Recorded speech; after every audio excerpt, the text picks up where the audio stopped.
Hello everyone, and welcome back to RuneScape. Today we're doing something a little bit different because we're looking into a specific category of items from the world of Geilinor, and that is the weeds, because there are many types of weeds found throughout this fair planet, and it's about time somebody took a look at all the different varieties.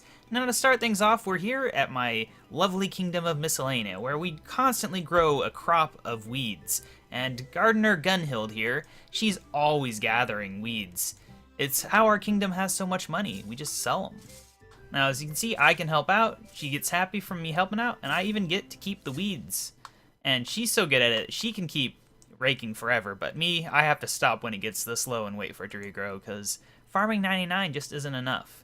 Now, these are the most common type of weeds. You know, when you think of weeds in RuneScape, you probably think of these ones first. But they don't really have many uses. They can be used in compost, you can put them in pots, and then you can light the pot of weeds on fire. You could maybe use that to like scare some rats or something, but it's really not the most useful thing. And it's not even the oldest type of weed in the game. I haven't looked too closely into this, but I believe that honor actually lies with seaweed, which came out in March 2002. Snakeweed is a close second. It was later in the same year. But no, I think seaweed is probably the oldest. It definitely beats out all the herblore herbs, which came out even later than that.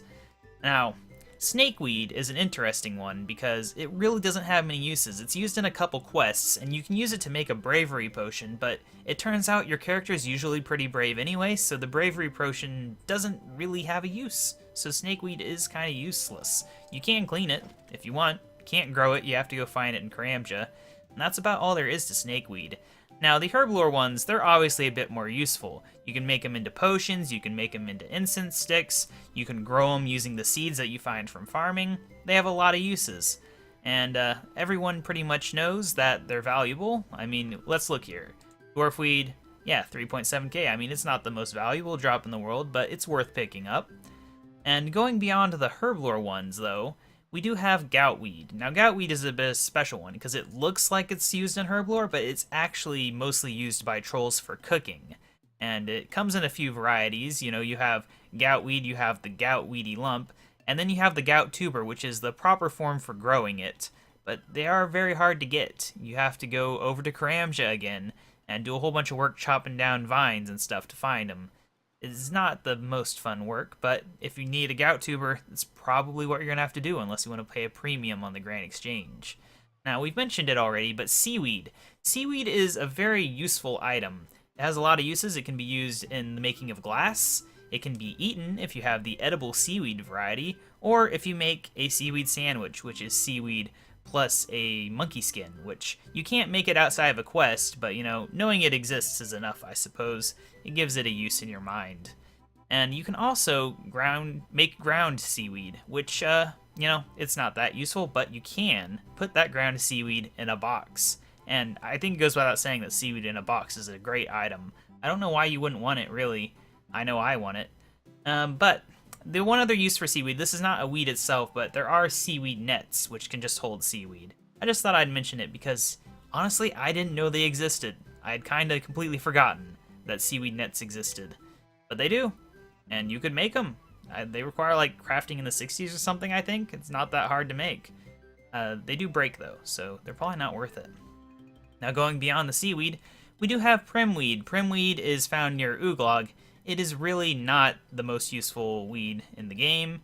Really, all you can do is you can burn it, and it works as kind of like an insect repellent, but only for specific insects, so, like, you'd have to have a very specific problem to actually bother using primweed. But I believe it is tradable on the Grand Exchange for some reason. Yeah, see? 279 GP. I don't know why. You can use it for compost, too, but it's probably not your best choice to use for compost. Like, you'd be better off using regular weeds here. They're not even tradable, though. So, you might have trouble getting them there, but, you know, you can always just come down to my kingdom. We have a huge crop just waiting to be taken. Now, one more item in my inventory, and then we'll have to move on to the non-items. So here we have swampweed. This is a kind of a rare one. You can get it as a drop from certain things, such as monoliths, I think they're called. They're a slayer creature, which I don't think I've ever fought, but they're found down in the caves near Dorish Khan. And I think rock crabs also might drop them. Maybe. I'm not sure on that one. I probably should have looked it up, but I didn't. But swampweed is a Dorgish Khan delicacy, I guess you could say. Really, it's just one of the normal foods they eat, but to humans, it's something special. And one of the ways they use it is they'll wrap eels in it. I suppose probably cave eels, but they don't specify. It's probably the only eel they know about, really. But it's a very hard to get item, though. Like, that's the weird thing. There's no shops that sell it or anything. If you want to get some of this swampweed cave eel, you have to trade the many people in their marketplace who enjoy food, the gourmets they call themselves. You have to trade them human food, and they might decide to give you one. They probably won't. They'll probably give you like nothing, or maybe some other random piece of food that is also equally hard to get, but you can eventually get it. I didn't, though, because I don't have the time for that. That is a lot of work. I tried. I won't lie. I tried. Probably 5 minutes. Only got one item. It wasn't the one I wanted. Not worth it. Alright, so that's all the items I could have in my inventory right now, but that is not all the items that exist. Because there is also the blindweed and the blindweed seed to go with it, which is used to make rum on Braindeath Island. It's used in the rum deal quest, which, you know, I've already done, so I couldn't show it to you. Too bad. So sad. But that is still not everything, because there is also the, let me see, seaweed hair. Seaweed hair is, well, seaweed in your hair. It was a cosmetic thing available from the Solomon store, which is no longer available, because for some reason they decided to discontinue it. I don't know the advantage to discontinuing it, but they did, and now you can't get it. But, oh well. I mean, you could probably figure it out yourself how to put seaweed in your hair, so if you're creative, you'd probably figure it out. But I don't think our characters are that creative. Even with Invention 120, I don't think they can figure that one out. So, you're out of luck there. But there is also the tumbleweed, another discontinued thing, but this time it's a pet. I think you probably know what a tumbleweed is. You know, it's a little weed that tumbles around on the ground. It's kind of a brownish tan color. And, yeah, it's also discontinued. Maybe it'll be available from, like, the rare item token store in the future, but right now it's not. That's why I can't show you it, because it's not even in, like, the cosmetics list when you list everything. Unless you own it, which I don't, because I don't really buy cosmetics. But that is still not everything, because there is also seaweed from the Hunt for Red Rock Tuber quest, which is, you know, it's not special at all. It's seaweed, but it's in the quest, and it's a separate item, so I kind of felt like I should list it. And then finally, there is one more type of weed, which I need to show you. But for that, we're going to have to go on a bit of a field trip away from my kingdom, so if you'll just give me a second, we'll hop on over to check out the final type of weed. And here we are in Daemonheim, with me wearing my Trailblazer outfit. Now, we have come here because the last elusive type of weed can actually be found in this dungeon. It is actually illegal to own this weed anywhere else in the world, so that is why we had to come here. Now, duskweed, it's not the most useful weed in the game. It's a mid-range weed in terms of dungeoneering. It's a tier 6, so, you know, it's okay, but it's not like the best thing in the world.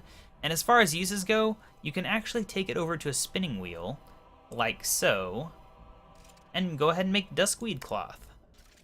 It's the only weed that can be used to make cloth in the game. And from that, you can go ahead and make duskweed armor, and there's all these different types. It's pretty good stuff. But that is basically all that duskweed is good for, so I don't really know why it's illegal to have this anywhere else in the world. I don't even really know where it came from, because it's a little weird that these plants just grow down in these caves.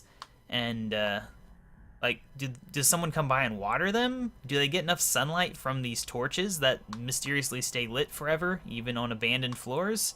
I don't really know how these plants work, and that is perhaps why they are so illegal. Because if this plant can grow here on its own, whether it's in the frozen floors up top or the magma-looking levels down at the bottom, like, this thing must be hardy. So if it got out, I imagine that this would become the weed that just covered all of RuneScape. Farmers would hate it, gardeners would hate it, everyone would hate it because it'd be everywhere. And, you know, everyone would be wearing duskweed clothes because it'd be like 1 GP each, it'd be so common. And that would suck, wouldn't it? I don't know. That just came to me. But yeah, anyway, so this has been a look at the mini weeds of Geilinor. I hope I didn't miss any. There are quite a lot. And, you know, there's possible I might have missed one, in which case, maybe I'll have to do another video on this next year. Or maybe they'll release new types of weeds, you never know. there's a lot of open space in the weed department as far as this game is concerned, and they could add a whole lot more if they really wanted to. But anyway, this has been a test of a new type of episode. I don't know that these will be a common thing, but I thought I would try something a little different for our 420th episode, and I'll see you guys next time with probably a quest or an update video, something special. I don't know what. Bye!